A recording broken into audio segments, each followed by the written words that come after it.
दिल्ली में क्यों शुरू हो गई है कॉपी पेस्ट वाली पॉलिटिक्स और यूपी में मायावती की किस नई रणनीति की हो रही है चर्चा। देखिए राजनीति की बड़ी खबरें।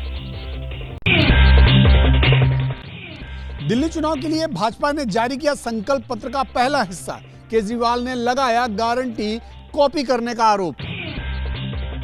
महिला समृद्धि योजना के तहत महिलाओं को 2500 रुपए मासिक, एलपीजी सिलेंडर पर 500 रुपए की छूट, मातृत्व सुरक्षा योजना के तहत 21,000 रुपए की आर्थिक मदद समेत कई बड़े वादे बीजेपी के संकल्प पत्र में किए गए हैं।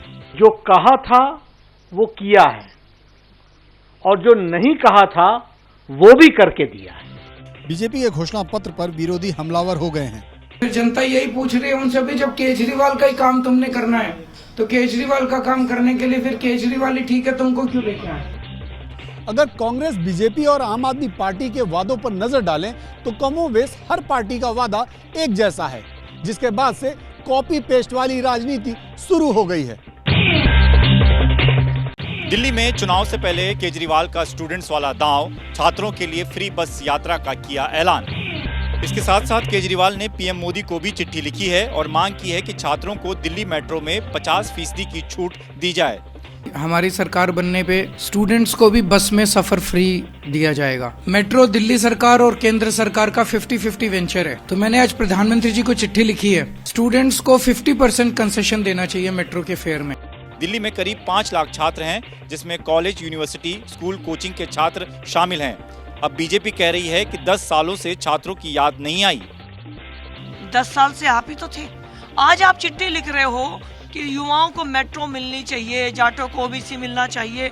सब आप ही तो थे 10 साल से। इन्हें कभी युवा, कभी मेट्रो याद नहीं आई।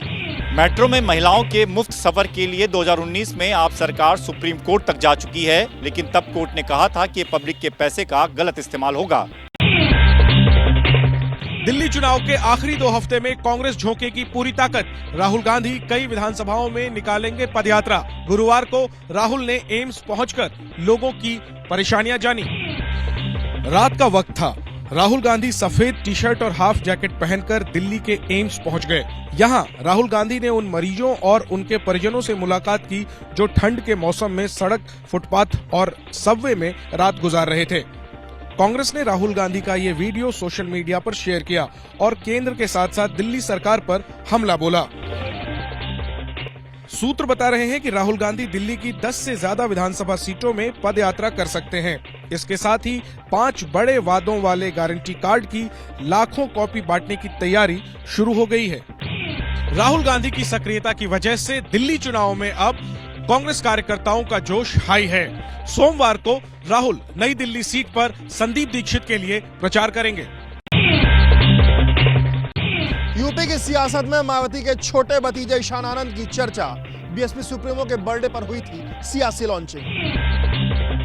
15 जनवरी को 69वें जन्मदिन के मौके पर जब मायावती प्रेस कॉन्फ्रेंस करने आई तो इस बार एक नया चेहरा था।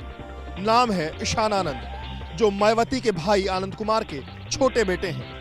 प्रेस कॉन्फ्रेंस में 26 साल के ईशान आनंद अपने बड़े भाई आकाश आनंद के साथ खड़े दिखाई दिए। ईशान ने लंदन से LLB की पढ़ाई की है और अभी तक पिता का कारोबार संभाल रहे थे।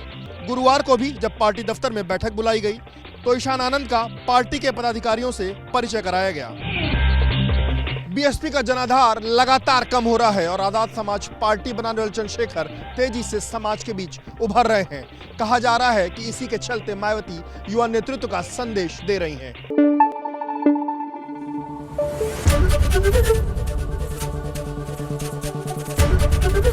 ABP न्यूज आपको रखे आगे।